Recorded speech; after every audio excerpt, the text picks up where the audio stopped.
Et bonjour à tous, on se retrouve aujourd'hui pour un petit tuto, mais avant toute chose, je voulais vous adresser mes plus sincères remerciements, puisque certains l'ont vu en onglet communauté, ça y est, la chaîne est partenaire YouTube, et ça je vous le dois complètement.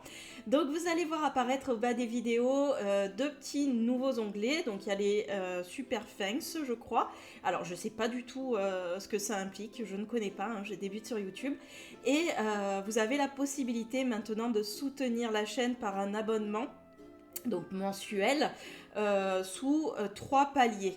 Alors j'ai mis quelques petits avantages, rien de bien foufou parce que je tiens à ce que la chaîne garde une communauté qui est plus basée sur le partage et la créativité.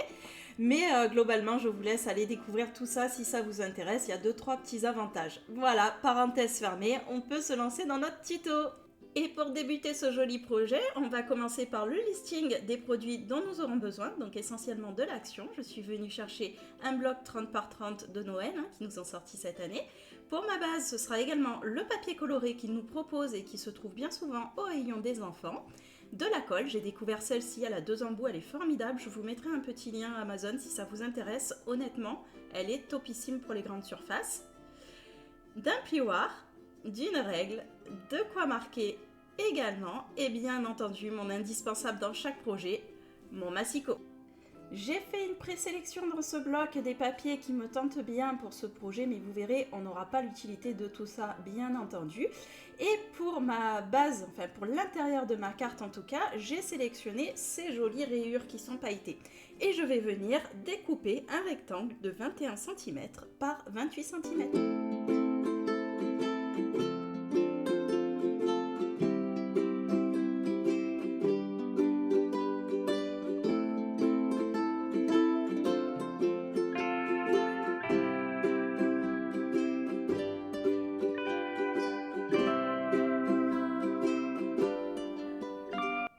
Une fois mon rectangle découpé, eh bien je vais le retourner pour pouvoir marquer du côté qui sera collé pour pas que ça ne se voit. Et je vais le prendre au format paysage, c'est-à-dire les 28 cm face à moi, en haut et en bas.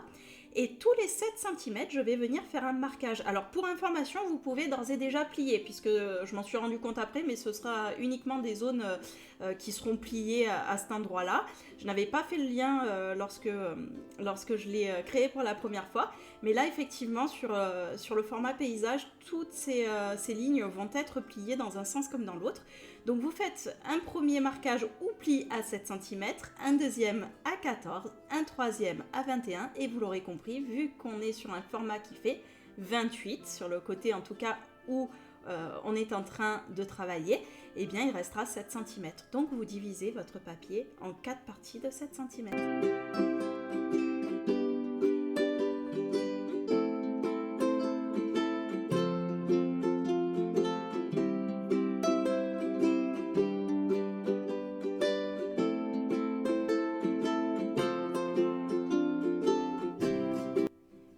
Que c'est marqué, eh bien je retourne mon papier au format portrait et je vais faire des marquages, et cette fois il s'agit bien de marquages et non de plis, à chaque 7 cm. Et vu qu'on a 21, vous aurez compris que vous aurez un premier marquage à 7 et un second à 14.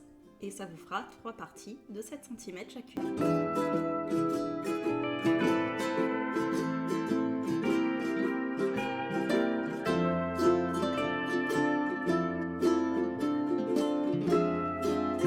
Ça nous donne un quadrillage de carré de 7 par 7 et il nous manque plus qu'à venir tracer 2 traits. Donc je vais reprendre mon papier au format paysage et entre les 2 lignes du milieu, je vais venir tracer à 4 cm de chaque côté un trait.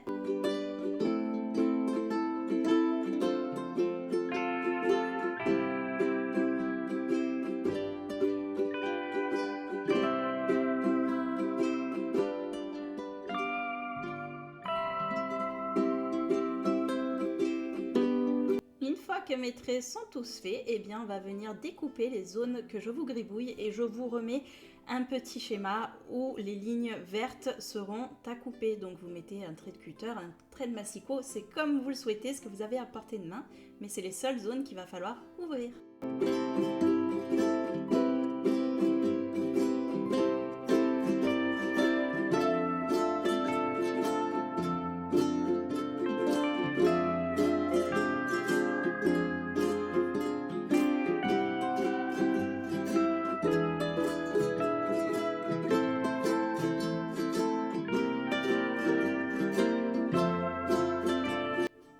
fois notre papier coupé, on va venir marquer tous nos plis que là je vous dessine en vert, mais je vous mets également un petit schéma pour que vous puissiez avoir ça de façon plus parlante, en sachant que tout ce qui va être représenté en noir seront des vallées, donc vous le pliez dans le sens inverse de vous, et tout ce qui est en jaune, vous le pliez en montagne, c'est-à-dire vers vous.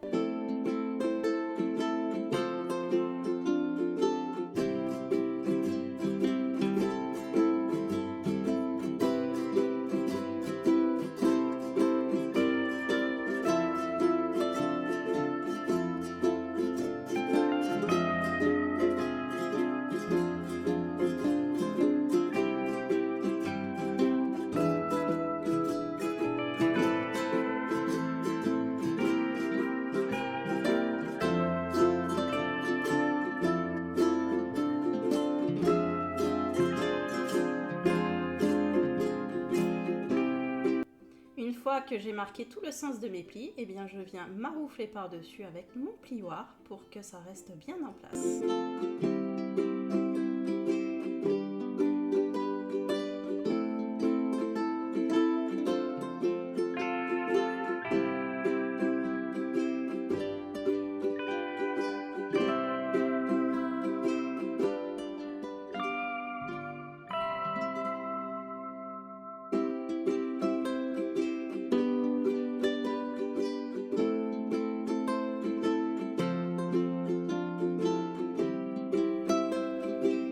Et voilà donc le rendu que vous devez obtenir. On va pouvoir maintenant s'occuper de la base et pour ceci, comme je vous l'ai montré au début de la vidéo, je vais venir utiliser les blocs de papier coloré de chez Action et je vais me servir du papier Bordeaux. Dans ce papier, je vais découper un rectangle de 23 cm par 21 cm et on va venir faire un pli au niveau de la moitié des 23 cm, c'est-à-dire à 11,5 cm.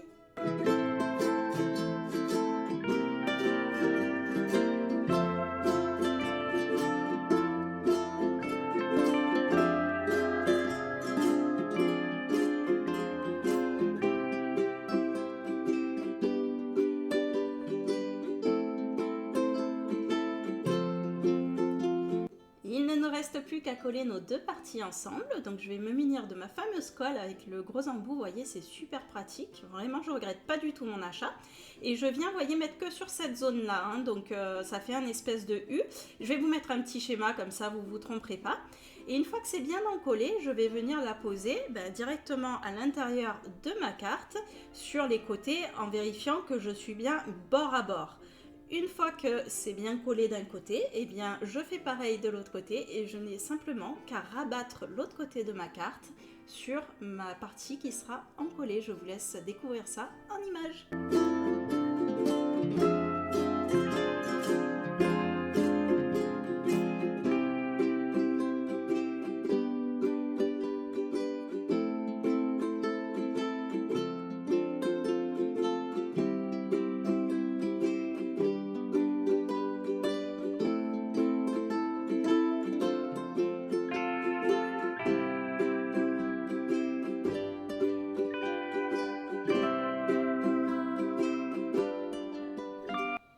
Le montage du projet est à présent terminé, il nous suffit de venir le décorer. Pour ma part, je vais vous faire ça en off et vous montrer le rendu final après.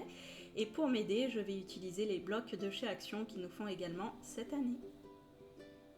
Et voilà le projet terminé. Alors je suis pas spécialement fan de ma page de garde, mais l'important c'était l'intérieur. Donc vous voyez, je suis venue tout décorer avec des dice cut de ce bloc d'Action qui date de cette année. J'ai rajouté des stickers, j'adore ça, je vous mettrai un lien si ça vous intéresse, ça existe en plusieurs coloris, c'est vraiment génial, donc ça donne un petit effet pailleté. Voilà, et quand on l'ouvre, tada, la surprise, tout est décoré. En tout cas, j'espère que ce tuto vous aura plu. Si c'est le cas, n'hésitez pas à me le laisser savoir en commentaire, à aimer, à partager, à vos abonnés et à activer la cloche des notifications. D'ici la prochaine vidéo, je vous fais de gros bisous et je vous dis à très vite et bonne créa.